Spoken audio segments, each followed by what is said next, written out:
اعوذ بالله من الشیطان الرجیم بسم الله الرحمن الرحیم. قدرمنو کتونکو السلام علیکم ورحمۃ الله. دا وخت زه په ګل آباد ادینځي کې موجود یم.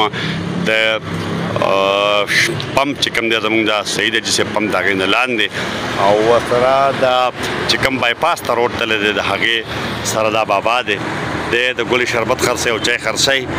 او دغه بابا چې کوم دی نو د څومره وخت دلته دا کاروبار کوي، د کاروبار څنګه دی، د روزګار پکې کېږي که نه کېږي، څومره بچي دي او څومره کورمه ده او دی ساتلی شي او که نه شي ساتلی او دی د څومره مسلو سره مخ دی. نو په هغې باندې خو به د سره خبره کوو. خو دلته اوس دا چې کوم دی نو ورته هم چا لګولی دی چېرې د ګلې شربت دستیاب دی او بیا پکې دا هم لیکلي دي چې بابا انتهایي غریب انسان دی، چا چې اولاد نشته او بیمار هم دی او څوک د ګټې وټې نشته دی، خپله محنت مزدوري او رزق ګټي. بیا یې پکې دغه نمبر ورکړی دی. بابا دا راته ووایه چې تا د څومره وخت نه چې کوم دی د شلو 21 کال نه مې چې نه کار شروع کړی دی. بیا شروع وکړه خیر او بیا راسره شه بیا راسره 21 کال نه مې چې نه کار شروع کړی دی او چې نه مخکې پکې ګټه وه اوس راته هر څه ګران شوي دي. پای په 200 روپۍ کیلو دی، چیني چې هغه ګران دي، وچ شی ګران دی، ګیس ګران دی، اوبه صرف پکې ارزانې دي. نو په اوبو خو یوازې کار نه کېږي. نو دغه څه ورته چې پیسې به دوه شي خاص نشته دی. خو زه مې هره که چا په دې بورډ باندې لیکل شوي دي نو که څوک 50 راولېږي، څوک پکې 100 راولېږي چې زه په هغې باندې خپل وخت تېروم او نور د پښو نه ګوډ یم، د نالۍ نه ټوپ نه شم وهلی. په ولاړ یې مې چاځې کوم او په کټ کې مونځ کوم خو خپل مشقت کوم. ستا ښځه او بچي شته؟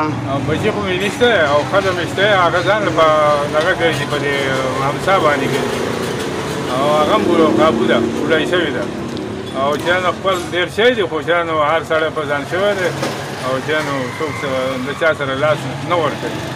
نو ما تا ته ځکه دا ټلیفون وکړو چې که چېرته خدای پاک د خدای بندیان ډېر شی دي او که چا څه وکړو چې د خدای سره خرید ووایي شي او خدای دې ولې د آخر خوشحالي ورکړي او الله دې ولې جنتونه ورکړي. تعالی دې هم خدای پاک جنتونه درکړي او خدای دې خپلو بچو ته روغ لرلو. آمین. سره ستاسو. آمین. دا بابا او د بابا ستاسو نوم څه دی؟ جمعه سید. ښه دا جمعه سید بابا تاسو واورېدو. دا د موبایل نمبر دی، دغه سره بیا چې کوم دی نو هغه لیکل دي چې دی چې کوم دی نو ستاسو د امداد په تمه باندې دی، په دغې نمبر باندې د سره چې کوم دی نو رابطه کولی شئ. جمعه سید بابا د تېرو څو کالونو نه دا دغه کې 21 کال د 21 کالونو دلته کې دغه خرڅې ده. دلته د 21 کالونو چې کوم دی دلته کې دا د ګلې شربت او چې خرڅوي خو اوس چې کوم دی د ګزاره دا ګرانه د ګلې دا شربت وایي چې لیبارټۍ ته ویسه انشاءالله چې شکرین به پکې نه وي او چې نور خلک ګنو والا دا شربتونو والا چې دوی خدای یې کړی دی په خلکو باندې شکرین سکي او زه د خدای پاک فضل د جانو د پسندر کې ولاړ یم او یو کال یم او د خدای پاک فضل غلط کار نه کېږي او نه کوم او نه مې تر اوسه پورې غلط کار کړی دی.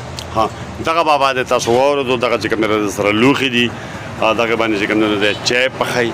هلکه د چم ګاونډي خلکو ته هم مونږ دا ریکویسټ کوو، دا سوال ورته کوو چې د جمعه سید بابا نه چې کوم دی نو لکه چای او شربت اخلي چې د ده په کار باندې راځي او د ده د کولمې ګزاره چې کوم دی نو هغه پې کېږي.